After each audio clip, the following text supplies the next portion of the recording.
In Trinidad, standards does get your cuss. Not because the standard unfair, because the standard accurate. You ask for basic punctuality and people look at you like you insult their mother. You ask for quality work and suddenly you acting brand new. You ask for accountability and now you too on top people. And if that already making you shift in your chair, subscribe. Because this isn't a show for people who want sweet talk. This is for people who tired of living in a place where competence is treated like arrogance. I watched in this pattern my whole life. In Trinidad, standards don't land as expectations, they land as disrespect. Because standards do one thing our culture hates. They expose. They expose slackness. They expose entitlement. They expose I getting through habits. They expose the way we does survive off vibes and links, then call it normal. And the moment you introduce a standard, you're no longer cool. You're a threat. If that's sounding like you, sit with it.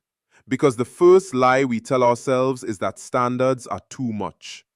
But the truth is, standards feel like judgment when you know you're not meeting them. Let me paint one scene.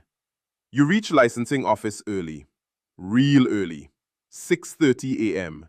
Folder in hand, photocopies ready. You even bring a pen because you not come into play. And you stand there watching people behind the counter, liming, laughing, eating breakfast, scrolling phone. One next one walking away like she taking a casual stroll through West Mall. An hour pass. 2 hours pass. Then a paper appear like a prophecy. System down. No urgency, no apology, no alternate plan. Just system down. And you feel that heat rise up in your chest. Because you didn't come for vibes. You came for service. You came with a standard. Time matters. But the minute you show frustration, you become the problem. The guards watching you, people in the line murmuring, like you rude for expecting a system to work. If that hit a nerve, good. Because that is Trinidad's sickness in one snapshot. We are offended by efficiency. We treat basic function like an attitude. Now carry that mindset with you because it repeats everywhere. Maxi taxi. You hop in and sit down thinking you're leaving. Nah, the maxi waiting to fill. 10 minutes. 20 minutes. Driver outside liming by the door. Talking. Laughing. Music blasting like it's a block party. And the clock in your head screaming because you have work. You ask, "Boss, we move in?" And watch how the driver face twist up. Because to him, you didn't ask a question. You challenged his power. You introduced a standard, movement, into a system that runs on when it's ready. If you feel attacked right now, sit with that discomfort. Because that's exactly the point. Standards feel like disrespect in Trinidad because standards threaten the unspoken rule. Nobody must make anybody feel bad. We protecting feelings more than outcomes. Now watch how that mindset enters the workplace.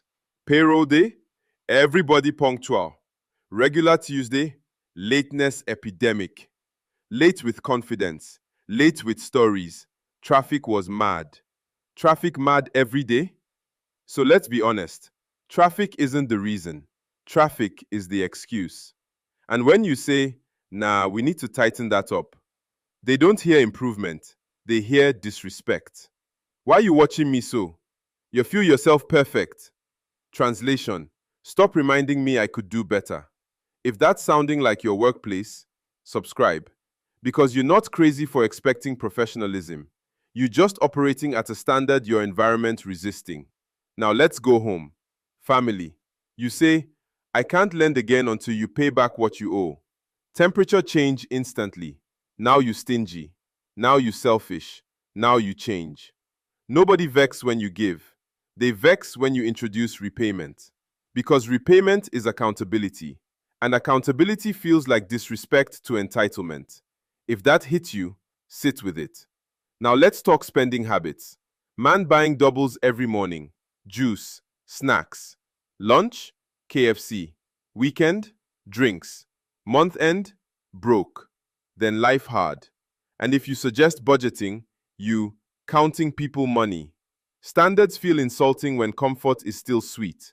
But watch how fast standards become real when bills due. So it's not that people don't understand standards. They just don't respect them until consequences arrive. Now let's hit community culture. Parlor lime. Same conversation nightly. Politics. Crime. How countries spoil. But tomorrow morning, same habits. Same procrastination. Same soon start. Soon start is procrastination dressed up as hope. And when you say, stop talking and execute, you harsh. Because standards threaten talk culture. Now let me drop some truths mid-air. Trinidad punishes excellence publicly because excellence creates contrast. Contrast makes people uncomfortable. So we flatten standards so nobody feels exposed. Now we go shock chamber. Standards feel like disrespect because they remove your excuses. Trinidad protects slackness like culture. People don't fear failing, they fear exposure. We worship comfort but demand progress. If standards became normal tomorrow, plenty identities would collapse. Pause this episode if you have to, because I'll know this hitting home. Sit in that silence for a second, because discomfort is where reflections start. And if you're still here after that, subscribe, because you already operating on a different frequency. Now let's escalate beyond behavior. This becomes systems. Institutions mirror culture. Licensing office slow because we tolerate slow. Workplaces unserious because we tolerate unserious. Government inefficient because citizens normalize inefficiency. Government is culture in uniform. And here's the contradiction we don't talk about enough. We're proud of being easygoing, but embarrassed of being disciplined. We celebrate relaxed, but secretly respect structured people more. That contradiction right there, that's identity conflict. Now imagine something for a second. Imagine standards became normal in Trinidad tomorrow. Everything on time, systems efficient, deadlines enforced, accountability expected. Half the population wouldn't know how to function because their identity was built around navigating disorder, not operating within order. So standards feel like disrespect because standards force identity upgrades. And upgrading hurts. So let's end this plainly.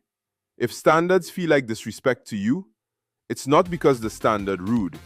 It's because the standard accurate. It pointing at something you've been avoiding. You can call it disrespect, or you can call it growth. But don't pretend you're confused. You know. If this episode hit you in your chest, share it with somebody who always offended by accountability. And subscribe if you're ready to be part of the minority that wants Trinidad to level up. Not just talk about it, live it. Reflect honestly, think critically, and as always, ask yourself